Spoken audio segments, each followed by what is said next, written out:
everybody.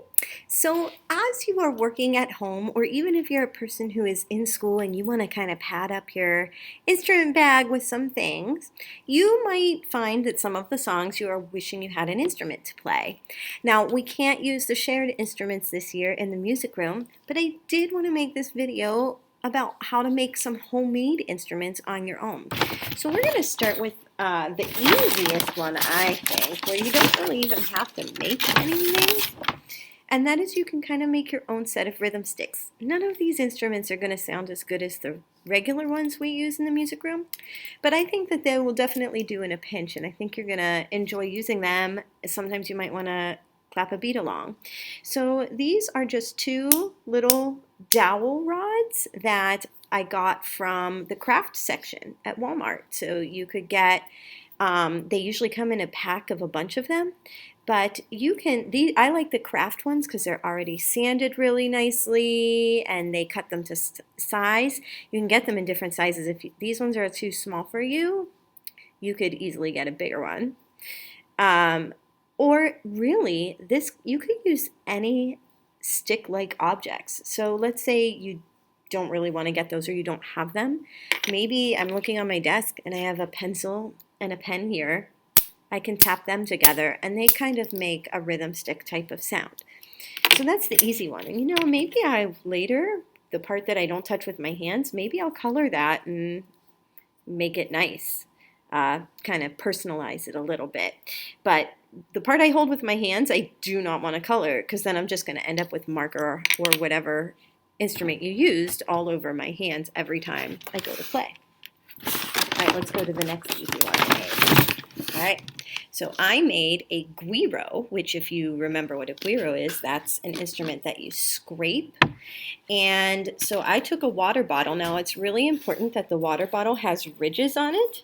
And it's also really important that you let it dry out completely because you don't want to trap the water in there. Then it might get all yucky inside. And to fancy it up, I actually have a paper shredder. So I just took a couple pieces of colored paper and some old mail that I had shredded up.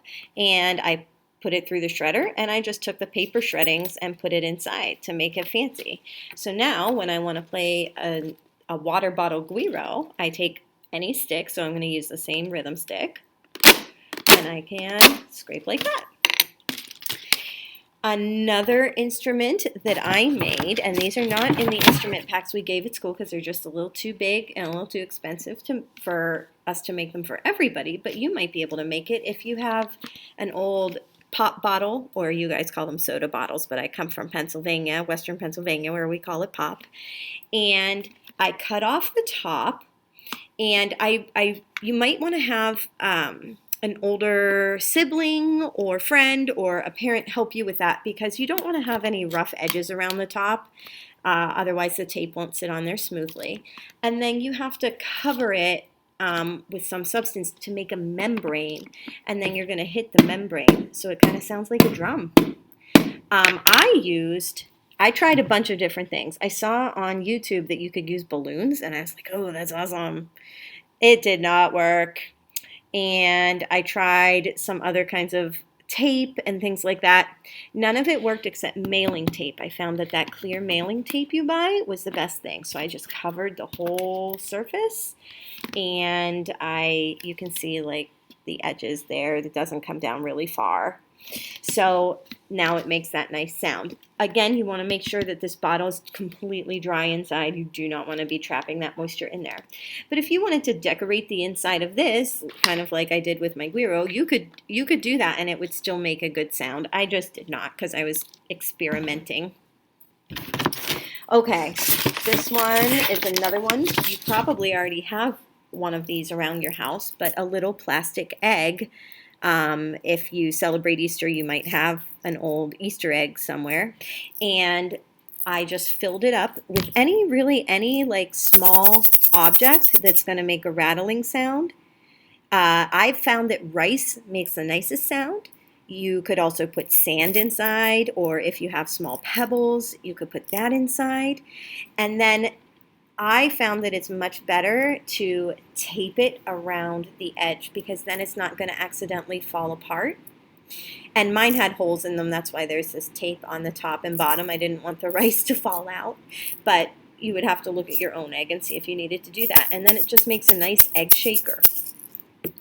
Another instrument, which if you have an old pool noodle sitting around your house, so I first cut the pool noodle into sections like that, and then I cut that section in half, and now what I have is a scraper instrument that sounds like a sand block.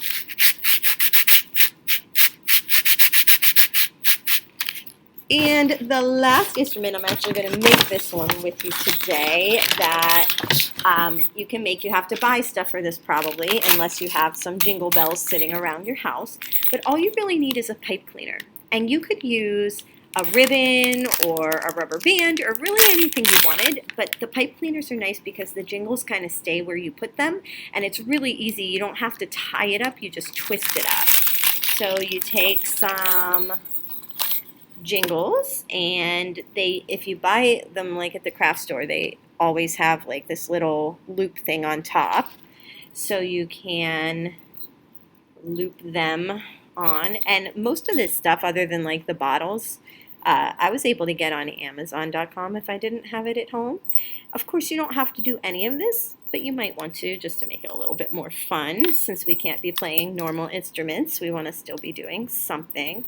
So I'm just keeping them about an inch or so apart from each other. And you want to figure out how many jingles you want to get a nice sound. So I have 4 on there now. It's okay, but I think it's a little bit quiet for my liking. So, oopsie, I'm dropping things. So I'm going to try adding a couple more. Let's see. Okay, so now I have 6. Oh, that booming, it's thundering out there. I don't know if you guys can hear that on the camera. Hopefully not. But so now I shake it. Now it's not going to make a big loud sound the way it would in the regular music room because we have those really big jingle bells. But it'll do in a pinch. So now I am going to just twist the ends of that into a circle. And now I have my jingle bell to shake. And it's not going to fall off now. If you didn't twist it together into a circle, it'll probably fall off. If you were using a ribbon, you'd tie it up. So those are just some ideas for homemade instruments. I would love if you come up with something new or you find a new way to do things that's really innovative. I would love if you sent me a message through the inbox, and or maybe I will put a post on the discussion board if I have a chance. And I would love to see what kind of things you are working on.